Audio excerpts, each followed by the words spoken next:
بسم اللہ الرحمن الرحیم۔ اذ یریکہم اللہ، یہ دوسری علت آ رہی ہے۔ دوسری علت کس پہ آ رہی ہے؟ یہ دوسرا حصہ شروع ہوا ہے، اور اس میں نے کہا کہ پھر 5 علل اور 7 قوانین آئیں گے۔ 5 علل کس کی؟ الانفال للہ۔ تو یہاں پر یہ دوسری علت ہے الانفال للہ کی، اور پہلی علت جہاں گزری ہوگی اذ انتم بالعدوۃ الدنیا، اور اس میں کیا فرمایا کہ تم وہاں اللہ رب العزت نے تمہیں اچانک ہی کافروں سے لڑا دیا۔ اچانک لڑانے والا میں، حق کو واضح کرنے والا میں، وہاں پر خوارق کا ظاہر کرنے والا میں، تو الانفال للہ۔ اذ یریکہم اللہ، جس وقت دکھایا تجھ کو، دکھاتا جس وقت جب کہ دکھایا تھا تجھے، ہوم وہ کافر، اللہ نے فی منامے کا، تیری نیند کے اندر، قلیلاً بالکل تھوڑے، قلیلاً تنوین بھی تقلیل کی ہے، بالکل تھوڑے، بلو اراکہم، اگر دکھاتا تجھے وہ کافر، کثیراً بہت سارے، لفشلتم، البتہ ہمت ہار جاتے تم، ولا تنازعتم، اور البتہ جھگڑا کرتے تم، بحث کرتے، فی امر جہاد میں، معاملہ جنگ میں، ولیکن اللہ، لیکن اللہ نے، سلم، بچا لیا تمہیں ان جھگڑوں سے، سلم، بچا لیا اللہ نے تمہیں کم ہمت ہونے سے اور ان جھگڑوں سے، انہو علیم بذات الصدور، بے شک وہ جاننے والا ہے سینے کے رازوں تک کو، بذات الصدور۔ اب یہاں ذرا دیکھیں، اذ یریکہم اللہ، فی منامے کا اس کے 2 معنی ہیں۔ ایک مطلب یہ ہے منام سے مراد ہے نیند، اور نبی کریم علیہ السلام کو خواب دکھلایا گیا، اور خواب میں وہ مشرکین کی تعداد کم تھی، تو اس پر اللہ تعالیٰ فرماتے ہیں کہ ہم نے تجھے خواب کے اندر تھوڑے سے مشرکین دکھائے، قلیلاً، وہ بہت تھوڑے تھے۔ اور اس کی حکمت کیا ہے؟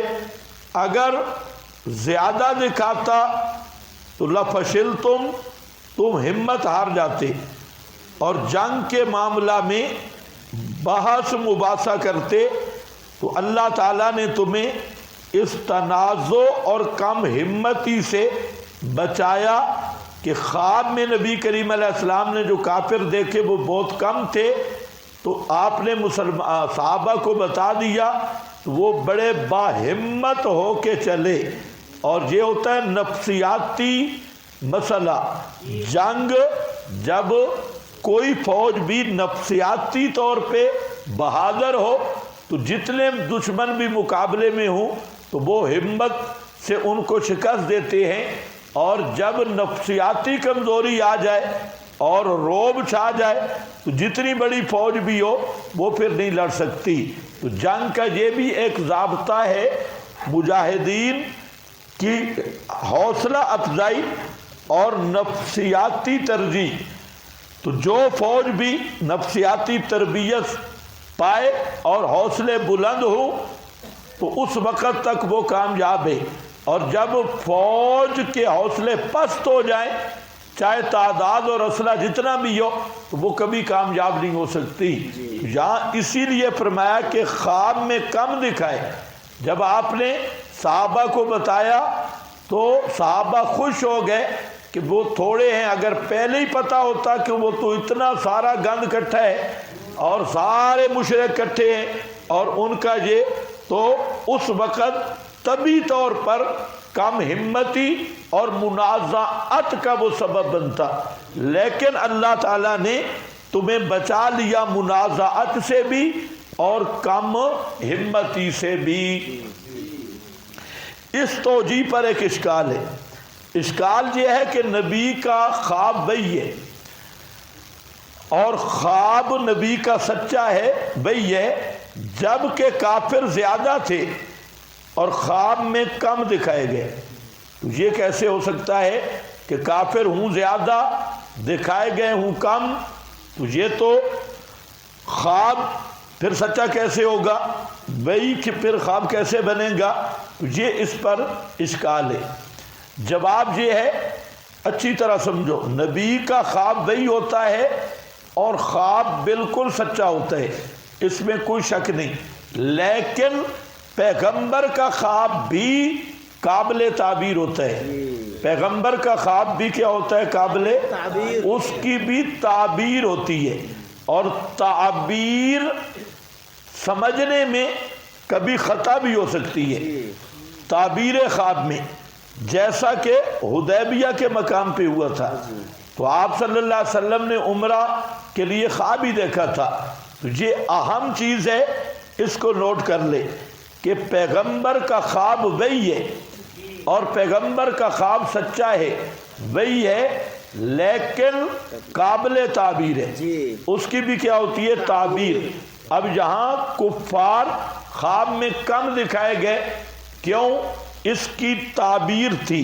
ایک تو تعبیر یہ تھی کہ یہ جتنے آئے ہوئے تھے ان میں سے اکثر مسلمان ہو گئے تھے بعد میں، اکثر ان میں بعد میں ایمان لائے تھے جو مشرکین وہاں گئے ہوئے تھے۔ تو اس کی تعبیر خواب کی یہی تھی کہ یہ جو سامنے اتنے کھڑے ہیں یہ معال کے اعتبار سے مسلمان ہیں، نتیجے کے لحاظ سے یہ مسلمان ہیں، آئے پیغمبر کے مقابلے میں کھڑے ہیں، اور خواب میں تھوڑے کافر دکھائے گئے، یہ وہی کافر دکھائے گئے جو کفر پہ مرے، یا وہاں بدر میں جو جہنم رسید ہوئے اور شہید فی النار ہوئے۔ تو یہ وہ کفار تو وہ تھوڑے سے تھے، وہ تو یہی 70 تھے جو وہاں پر مرے۔ تو اس لیے آپ سمجھ رہے ہیں میری بات؟ تو خواب کی تعبیر یہی تھی، تو خواب بھی سچا، تعبیر بھی صحیح، تو اب اس پہ اشکال نہیں ہوگا۔ دوسرا یہ کہ قلت دکھلانے سے مقصد فتح کی خوشخبری تھا، مطلب ہے یہ جتنے بھی اکٹھے ہیں تمہارے مقابلے میں مغلوب ہیں، اور یہ قلیل ہیں، ان کی کثرت کا کوئی اعتبار نہیں، جب انہوں نے بھاگنا ہے تو بھیڑوں کی طرح بھاگنا ہے، تو اس کثرت کا پھر کیا اعتبار؟ تو یہ دوسرا مقصد تھا خواب کی تعبیر، تو تعبیر یہ بھی تھی۔ خیر، دوسرا معنی وہ بھی مفسرین نے کیا اور وہ آپ کے پاس لکھا ہے کہ اس کا مطلب ہے کہ یہاں منامے کا سے مراد نیند نہیں ہے، منامے کا فی عین کلتی تنام، فی عین کلتی تنام، یہ غریب القرآن ہے، حاشیہ ہے۔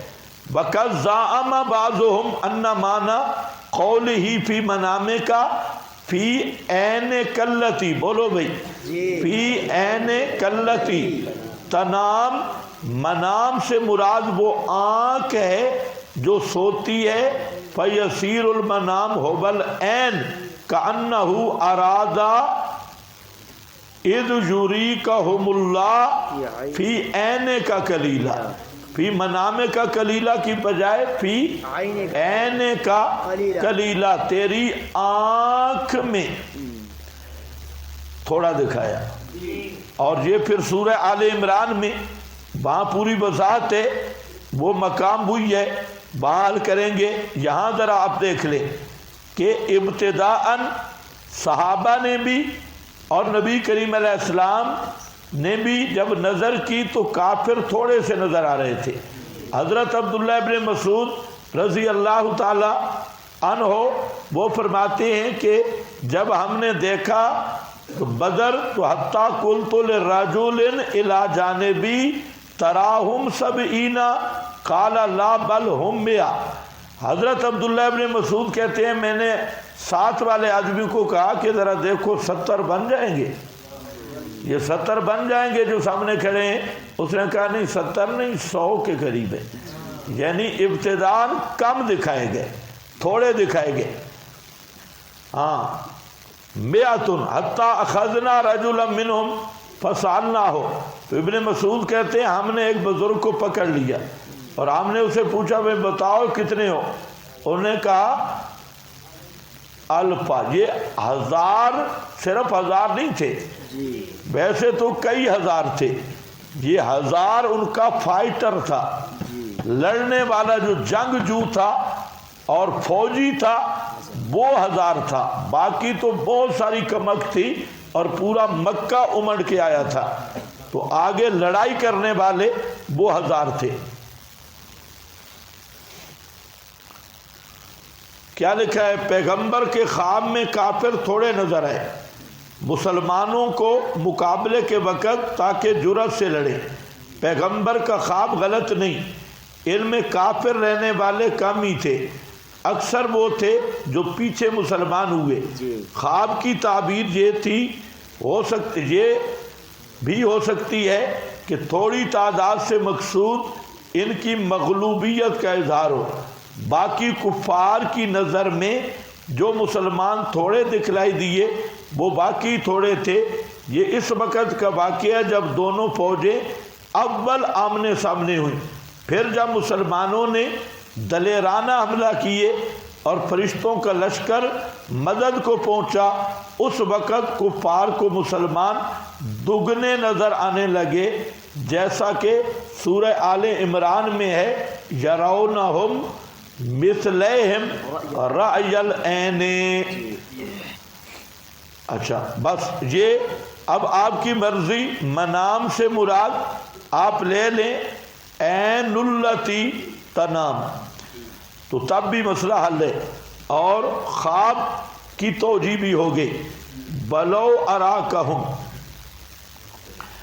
ولیکن اللہ ہوگی ابھی وَإِذْ يُرِيكُمُوهُمْ، اور جس وقت، یہ تیسری علت ہے الانفال للہ حصہ ثانی کی، جب کہ دکھائے تمہیں ہم وہ کافر، جس وقت کہ تم ان سے ملے، جب مڈ بھیڑ ہوئی، فی آیونکم تمہاری آنکھوں میں، قلیلاً بالکل تھوڑے، وَيُقَلِّلُکم اور تھوڑا کرتا تھا تمہیں ان کی آنکھوں میں، ان کی آنکھوں میں تم تھوڑے نظر آ رہے تھے، تمہاری آنکھوں میں وہ تھوڑے نظر آ رہے تھے۔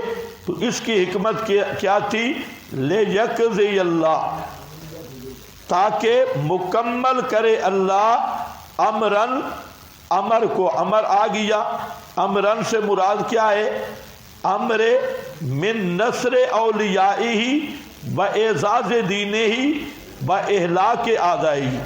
امر سے مراد ہے اللہ تعالیٰ اپنے موحدین کی مدد کرتا ہے، دین کو عزت دیتا ہے اور دشمنوں کو ذلیل کرتا ہے۔ تو امرن سے مراد یہ ہے کان مفعولا، جو تھا، کیا ہوا تقدیر الہی میں، وَإِلَى اللَّهِ تُرْجَعُ الْأُمُورِ، اور اللہ ہی کی طرف پھیرے جاتے ہیں تمام امور، تمام کام، مطلب متصرف اللہ ہی ہے تمام امور میں، فتح دینے والا بھی اللہ، شکست دینے والا بھی اللہ، حالات بدلنے والا بھی اللہ، اور تمام حالات پر متصرف و مختار یہ اللہ ہے۔